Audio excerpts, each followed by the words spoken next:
Hey guys, what's going on? It is Watch This with another episode of the Expedition 33 playthrough.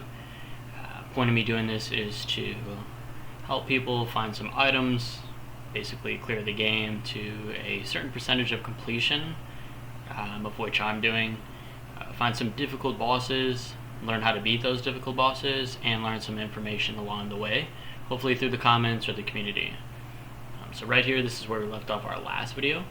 We just got out of Spring Meadows, and we are going to proceed to the Flying Waters, which is the next segment we're going to get to. So if you go from where we're standing, you just take a small right and move forward towards north. You're going to see a bunch of corals and stuff in the background before running into this fight right here. And this fight is basically just a couple of the enemies that were from the Spring Meadows, but also there's a item that's behind them that we want. So we're gonna go ahead and finish this up pretty quick. There's a flying enemy, one of those gnomes, and then a Patrick that's out here as well. So do some quick work utilizing the counters which we went over in the last episode also. And then we are just going to basic attack them just to finish them off real quick. Now if you were able to get Luma's level 2 item from the Spring Meadows, you can get it right here as well. So right there we're just seeing me equipped it, grabbing the Luma from behind the enemies, and we're going to go ahead and move forward. So if you continue to the left on the screen right now, you can get into another fight. I do not think that there's anything behind them as of yet, and I'm not sure that you get anything from the fight as well. So you can fight these for just, again, parry practice and XP, but I do not believe there's anything behind them. So more than likely we're going to go ahead and skip this part. Alright, so we completed that battle there. There is no battle loot, and I assumed that there was something behind them, but there's not. And as soon as we cross this, it's going to notify you of the camp that's available. So we're going to get that in a minute, but we want to go ahead and make this bridge for whatever reason. Not sure what that's for. I think that's just make it quicker. And then also there's an item over here to the left side. So that's some Luma, and then this is where you want to go for the next part of the game. It's called Flying Waters. And before we go in there, we're just going to go ahead and camp. So there's a quick cutscene. They basically go over what happened in Spring Meadows. They didn't want to leave each other, but they also didn't want to give up the mission as far as expeditions. So they kind of just made some humor about it, and then you get to the screen where you're at camp. So there is a music thing. You can play some music. We're going to find a couple of, vinyls or music tracks in the game. And then I did make a mistake. You do get a music track from the first mine that we fight in the prologue. But other than that, there's no significance. And then obviously the second mine, they give us a outfit. So right here, you're just going to see me picking out my skills, looking out to see what causes break. After I've went through the game a little bit, breaking seems to be very beneficial. It either stuns them, leaves them open for a lot of attacks, like doing more damage, and then I think it makes them skip a turn, which is basically the stun as well. So I'm going through the skill trees right now to try and see what's the fastest way to get to a break attack so that I can start utilizing that, and I think that's going to help a lot with the tougher enemies, such as the mime itself. Once the mime is broken, it's a little bit easier to kind of deal with. And that way you're not hitting those single digit numbers or hitting some low numbers like 30 and 26 when you're normally hitting around those 360s, 420s, 580s, anything like that. So just going through the skill tree here to try and see what works best. Alright, so once you're out to camp, you're going to go ahead and just proceed forward into this area right here. Again, it's called Flying Waters, and this is going to be chapter 2. So welcome, guys. Glad you guys made a comeback. If this is the first video you're seeing of me, make sure you guys follow along if you guys do need help, and make sure that you leave me a comment or a like. Let me know that I'm doing something right, or leave a comment and let me know that I'm doing something wrong or I might have missed something. So there is a small cutscene there, but as soon as that's done, you're going to go ahead and travel forward and then to the left, and we're going to find our first picto of this area, the SOS shell, which pretty much gives you a shell or a shield as soon as you go below 50% HP. Now we're going to go ahead and go to the right. You can wrap around if you want to. And then we run into something called a paint cage, and this is pretty much an item that's locked in. You do need to shoot 3 keys or targets in order to open up the paint cage. There is one to the right, one behind you, and then one to the left. After shooting all of them, it's going to go ahead and release the item, and you can pick it up. So it's a Chroma Elixir, which is basically a revive for anybody. It heals all of your team all at once. You can utilize it by pressing Y. So moving forward, we're going to pick up some Chroma, and then we're going to go into our next area where we are exposed to a new enemy. If you guys don't know, pressing the parry button before you get into a fight is going to allow you to have the first attack. Get some extra hit points in there before you have to dodge or parry or defend another attack. So these creatures in here are majority, I believe, weak to electric. So if you guys have an electric attack, make sure you guys use that. I know that Gustav has the marking, which is an electric, and Luna also has a skill tree that goes down into an electric attack. So no battle loot from them. It will show the first encounters of the new enemies, and then if we run into them again, then I'll probably just skip it. So once we beat that enemy, we're going to make a sharp left, and there's going to be some more Luna, and a little bit more wide of a left is going to give us another battle here with the same enemy we just ran into, and then there's an item behind them, so we want to go ahead and clean that up really quick. Alright, so there's no battle loot from that. However, we do get an item behind them. I do believe it's a Picto. So some marking shots, it's 20% chance of applying mark on a free aim shot. And right here I'm just going to give you guys the overview. So that's where you find the first item, and that's where you find the second item. And then we're just going to go ahead and move forward. This next area is a lot of mines, like underwater mines. And they are pretty simple to deal with, so you can pretty much go through this for the next 3 fights. I believe you're going to shoot both tops of the mines, they'll explode, do AoE damage, and then you can hit them both with a single shot, and then the battle's pretty much over. So for the next couple fights we'll be doing that. You guys can pretty much just rinse and repeat. Go to the right side, there is an item, so we're going to do this battle really quick. Okay, so same concept here, battle loot, we got a catalyst ×2. We did not take any damage, so we got a little bit of extra XP. Something that I noticed going through a couple of times is that if you take no damage in the battles that you're in, you get extra EXP. I think it's 20% each time. To my knowledge, as of right now, it's only 20%. Alright, so we finished that battle. Again, it doesn't look like we have any battle loot, so we will go ahead and move forward. Continuing the way around the path, to the left is the main story, and we just want to get this item really quick. Now, as soon as you pick up this item, there will be an ambush, and it's basically 3 of the same enemies that we were fighting before. So this one is super easy. We just got to hit the balloons on top, and it's going to be GG's. Again, no battle loot. We did get some XP for no damage, though. So we'll continue to the right side, but the left side if you're coming in. Again, you see the lampshade, so we know we're on the main map here. And once we come through here, we're going to reach a hut. Now, before we go into the hut, which is following the main story, we're going to go around, and we should get some Chroma. After that, then we want to go ahead and redirect ourselves to the hut itself. Alright, so getting inside the hut, there's going to be a small cutscene, which is basically a portal for you guys to go through. So once you get through, there is a expedition flag to the left, which we can hit, boost any attributes or any skills that you guys want to learn. So there's not much to do in here, but I want to let you guys at least know what you can do in here.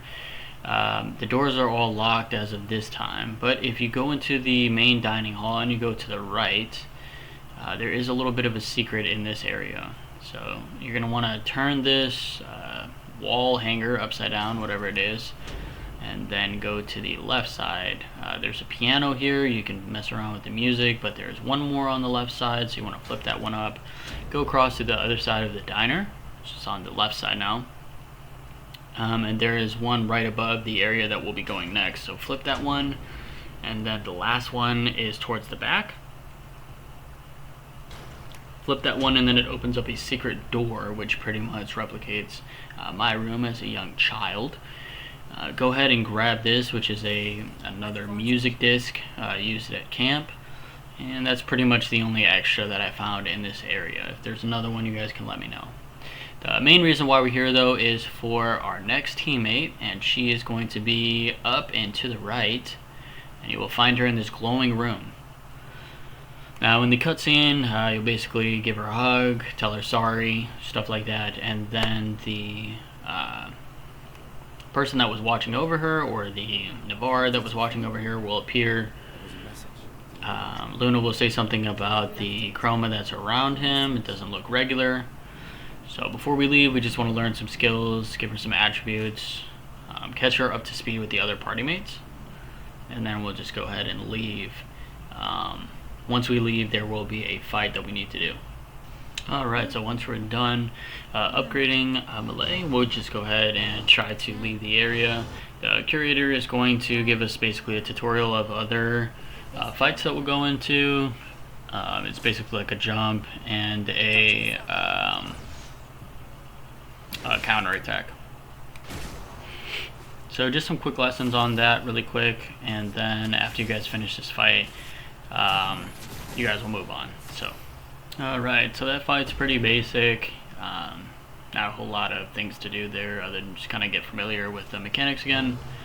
We took no damage, so we did get a couple EXP points. So finish up the conversation with the curator, he'll let you know, or Melee offers him to stay back at the camp, and you'll go ahead and use him later for the upgrades. So at this point, you can actually go back to the main area, the main world map, and kind of upgrade your character and see what upgrading your weapons look like with the catalyst, the Luma, all of that stuff. So you can go this way and go back if you want to, but the first time that I did this, I didn't know that, so I pretty much finished this entire area and then went back to get the upgrades. In between the cutscene, once you leave the house or the hut, there is a gestural, I guess these little things that are around the area. And they are actually merchants. So if you try to trade him, he'll trade you some catalyst and some Luma, but then there is always a secret item, and in order to get the secret item you need to fight him, and he only offers the items to worthy opponents or worthy warriors, something along those lines.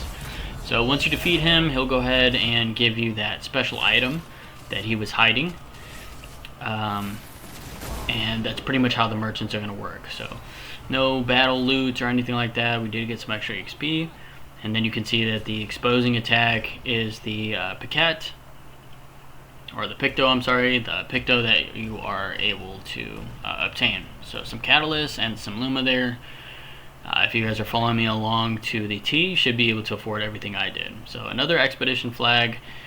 You can rest here, fast travel backwards, or fast travel to any other location, should I say, within this realm.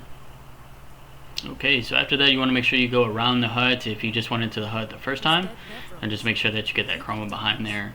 We're going to go ahead and advance forward to the left, and we will find some more catalyst there, continuing through. So this is going to be a fight that we get into, and you do want to take this one. We'll look at the battle loot at the end. So these guys are some slow moving characters. They have portals similar to the other guys from the Spring Meadows. We'll just go ahead and free shoot those, do some extra damage, and then kind of take advantage of them being vulnerable in that way. These are pretty basic. They do have, I think, just one slow attack. It's pretty easy to counter, and like I said, things in this area are going to be weak to electric. So we want to maximize the electric capabilities of Luna, and also make sure that we're trying to at least mark them with Gustav. That way we're setting them up for the next attack. So right there is the attack that you will see most commonly when facing these rulers. It's just one parry and then a second parry. Pretty slow and pretty easy to counter. So first one's down, and then we're going to move on to the second one, and that would be it. So we do get a Brulum for melee, so we're going to go ahead and equip that. It's a level 3 weapon. It is an element of fire, so it's not going to help us too much down here, but the next item that we find should give us a little bit of an advantage. So to the left right here, you can see that's going to be your main story, but we want to go to the right. The reason why we're going to the right is because there's an item up here that we need to grab. So it's not obtainable right here when you're standing down here, so we have to go around. So just turn back around. Do not go to the left and go to the right if you want this item. So let's get this fight out of the way. Alright, so that's a pretty easy fight. We took no damage, got some extra XP, no battle loot. Once that's finished, we're going to go into this next part. Now to the left in this area, you're going to find an item. So we want to pick up that recoat, which basically is the thing that resets your attributes, and we want to run to the next pillar, jump on top of that, climb these, I think they're called grapples, and then move forward through the other grapples. Go ahead and grab this Picto. It is an augmented aim. So 50% increased in free aim damage. Alright, so once you get that, you can just jump off. Cool thing about this game is there is no fall damage. So we're just going to go back to where we found that first item at to the left right there, and instead we're going to go to the right inside of the tunnel. Now again, this is basically another white tower dude. You can attack him, but again, there is a reward, I believe, at the end. So we're going to go through this little bit of a challenge here, jumping over the pillars, just making sure that there's nothing over here. Continue jumping through the pillars, and then at the end we will find an item. So we found an impact mine. That impact mine is what that creature is examining, or when you examine him, I think that's what he'll tell you.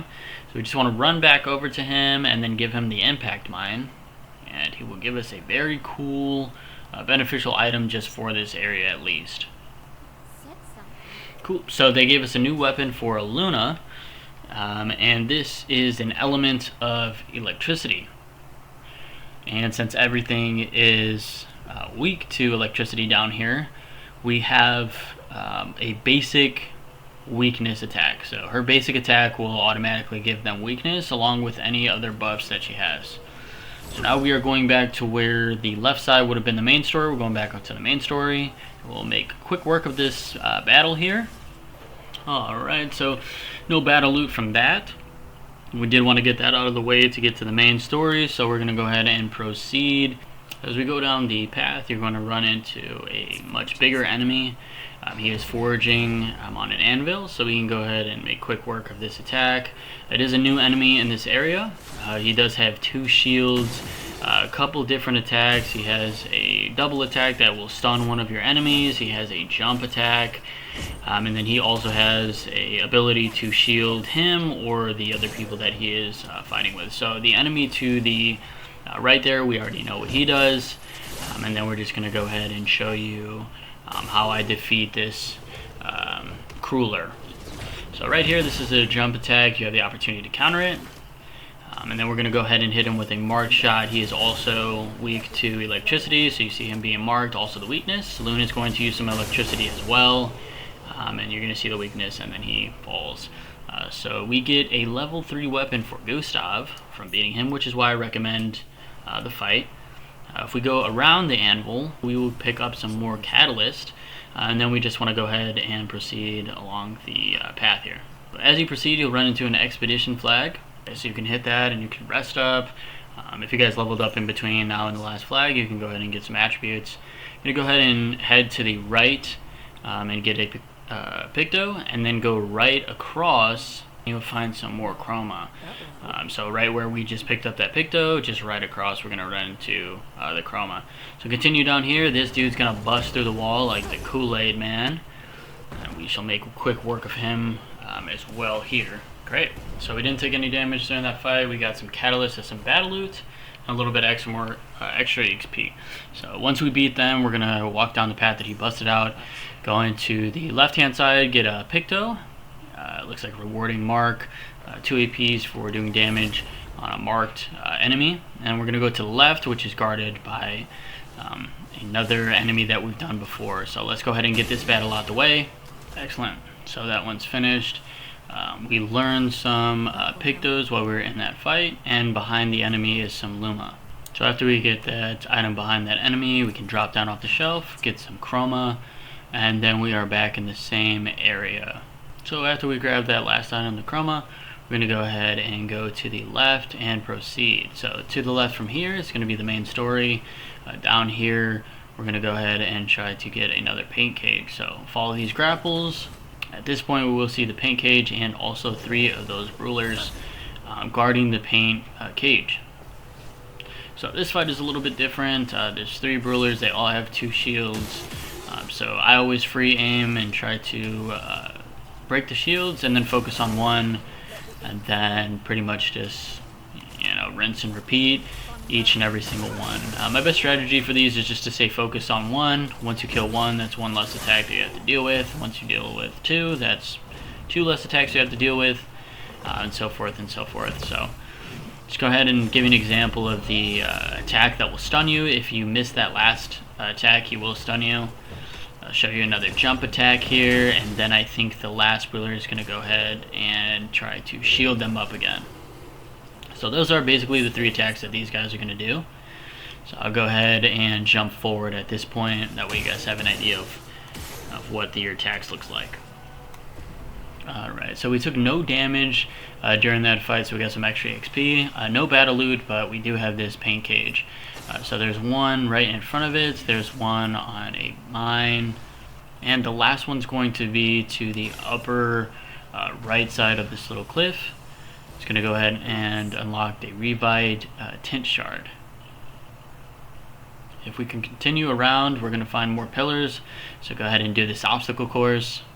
Once the obstacle course is complete, go ahead and follow the path and we can get some more Luma. Those are the only 2 things that we need on this side, so we'll just grapple, and then we are going to go ahead and follow that path to the left that we seen a couple moments ago. Alright, so this is back on the path to the left. You're going to see this diamond, which is the journal expedition for Expedition 68. If we continue down the path, we're going to run into an opening foreshadowing one of the bosses that we will fight. So you can go to the right there, that's the main story, but over here to the left is going to be our favorite enemy. So we have another mime here, again totally optional. Do not think that we get anything other than some cosmetics, and there might be a little bit of some chroma behind him, maybe a catalyst upgrade, maybe another tint or something like that. But this is where the mime is for the flying waters. If you guys want to go ahead and fight him. Alright, so a point I just wanted to touch on really quick here is the breaking of a character. This is a perfect example of breaking does make a difference. As you can see that the mime is broken right now, and he just took 1500 damage. Normally taking around 70, 80, 90, things like that. So just wanted to match the advice with an example, and just a perfect example that you can see. Didn't take any damage there, and again we do get some cosmetics, and this is what's going to be behind him, some Luma. So if we go back to where the road split, we can climb up the grapples and then continue. There is a side boss to the right, but I want to get you guys to this expedition flag really quick. So going to the expedition flag, the main character, the main story is going to pop out, and that is who we need to beat in order to beat this flying waters. So after you guys hit the flag, maybe upgrade some attributes or some skills, you can travel back down that area where we came, and in this little crevice here, there's going to be a side boss. The Bergen, or the Bergkan, however you want to pronounce it.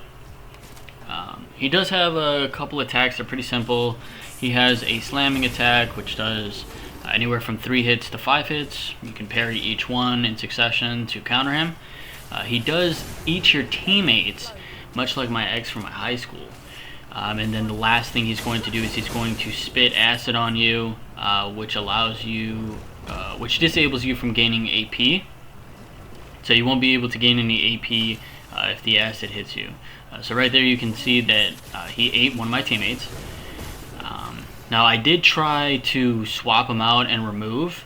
I do not think it helps, but I think it might help if you get lucky. If you can put Gustav in a perfect position to where he's able to accumulate 10 of those overcharges, and then he can do a lot more damage than either Melee or Luna.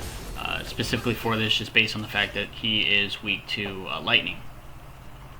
So right there you've seen the spitting attack where if it does hit you, it disables your AP. And right now what I'm trying to do is I'm trying to get Luma to cast her Mayhem. I didn't know this the first time, but one time that I was running through the game, if you end up breaking him after he ate one of your teammates, he will actually release your teammate. So you can have those 3 characters attack rather than just the 2, and eventually if you never break him, he'll eat both your teammates, and then you are only attacking with who's ever on your last slot. So we're going to go ahead and try to give him some, I think it's called a defenseless or something like that, where we get some extra damage on him, and I'm going to go ahead and cast Luna's Mayhem, which breaks him, causing him to spit back up Gustav, so we are back to 3 characters. And then we just want to try and capitalize as much damage as possible. He is a pretty tanky boss, but due to the attributes that I have, it went a lot easier than the first or second time that I played him. So right there, you're going to see him get some burn damage, just some additional damage at the start of his turn. And we're going to go ahead and try to hit him with some more electricity. He's still weak to it. And we will try to mark him as well, I believe, here. I'm just going to go ahead and mark him and try to make sure that the damage is being done there. And because Melee burned him, he went ahead and died on that turn. So we get a weapon and we get another Picto. This one's called Augmented Counter, which gives us 25% increase on a counter attack. And then the weapon that he gave us is for Gustav, and it doesn't have any elements to it. So I will be switching this weapon out just based on the fact that some of the enemies down here are weak, or not weak, but they're resistant to ice. So that's why you'll see me swap it out really quick. But after this realm of Flying Waters, we're just going to go ahead and equip the weapon that we found, the Ruler Forging. So this area right here is going to be one of the last areas that we're in for Flying Waters. We want to go up the ramp, use the grapple, defeat this enemy. Alright, so make quick work of that. No battle loot, unfortunately. Did get some XP, and then we're going to go ahead and take the grapple to the right, climb across the ledge here, and we will be able to grab another Picto. This one is called Versatile. Free aim improves your base damage by 50% as soon as you use that free aim. So we're going to drop down, take care of these enemies here, and there is one more Ruler behind this structure that's to our right. Alright, so we took care of those guys, 500 XP, no battle loot. Gonna go ahead and turn around here and go to the back of the structure. There is an item behind this Ruler. So we'll see what that is in a moment here. Alright, so that Ruler's done. No battle loot, unfortunately. Quick, easy fight. We can go behind him and pick up a energy tint. There is one more on this little shelf or ledge here, so let's make quick work of this guy also. So just another dude with a anchor tattoo, 900 XP for no damage.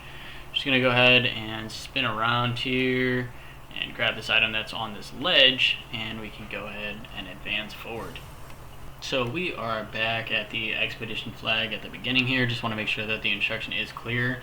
We're just going to take a pretty wide left, follow this side of the map here, and go into the grapples. I'm going to climb up the grapples, and we'll see another Ruler. I do believe that he drops a resource that we could use, but like I said before, you don't have to fight everybody. So let's make quick work of him, throw him in the bag. Perfect. So I was actually wrong, you don't get any battle loot from him, but no problem with getting an extra XP. Alright, so after you beat that Ruler, you're going to go ahead and follow the path. There's a couple of grapples you'll need to go across. Follow this path, you'll get some catalysts. And then there's a little cliff here. We're going to go ahead and make sure that our team is ready. Make sure that you have all the Pictos on them that you need. Make sure that you guys are at the health that you guys want. Any Illuminas that you guys want to attach is a good time to do. There's a side boss that's right around the corner here. Alright, so once you guys have the Pictos and the Lumas equipped, make sure that your team's ready for health and whatnot. We are going to come down across the grapple and fight this POS. This is a chromatic Troubadour. Now it did take me a little bit to try and beat this boss. Every single attack that he does, he has 2 attacks, so each attack that he does has multiple attacks in it, so you have to counter each one again in order to get that parry at the end. Or I'm sorry, you have to parry each one in order to get the counter at the end. So we're gonna go ahead and shield up. It's just kind of annoying dude to kind of deal with. He is pretty powerful, and he does have multiple attacks, like I said. So right here, you're going to see me try to attack him with ice. I'm trying to figure out what his weakness is. So to my knowledge, I do not know what his weakness is. I hit him with electric, fire. Other than melee making him weak to fire, that was the only weakness that I could find. So he might be weak to earth, or maybe there's a different attack that I just wasn't aware of. So the two attacks that he has is he has a dance, and then he'll try and hit you with the trumpet. He'll play a tune, and then he'll try to hit you with the trumpet, and then he'll try to kick you. But the attack is actually not parrying the kicks. It's actually parrying the green elemental balls or ghosts, whatever you want to call them. We'll see them pretty shortly here, but you actually want to time it based on those green spheres, not the actual legs. I got confused quite a few times. So this is his first attack. He's going to try and hit you with 1, 2, and then the third time. If you can parry those in succession, then you'll go ahead and get the counter. Right now I'm just adding more damage because he's already burned. He's going to go ahead and try to do this trumpet attack one more time. And I believe that this is one of the first games that I played where the AI is actually smart enough to tell when your characters are weak, and kind of just focus on them a little bit. So that's why I call this guy a POS, because once he realizes that you guys are weak, he's going to go ahead and keep on attacking. So this is the attack, 1 parry, and then the green spheres that are in the air right now, those are what you're actually going to want to parry, not his legs that are on the animation. For the longest time I couldn't get that, and I pretty much just ran in circles trying to kill him. So he's almost finished here. We're going to try and hit him with an electric attack, or I'm sorry, we're going to hit him with Mayhem to try and break him, but in doing so we actually kill him.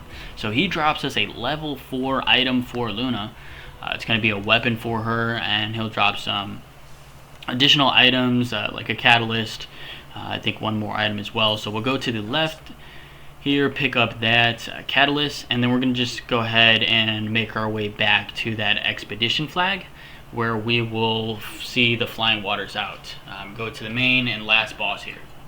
Alright, so here we are back at the expedition flag. At the start of this area, instead of going left or around the structure, we're going to go to the right.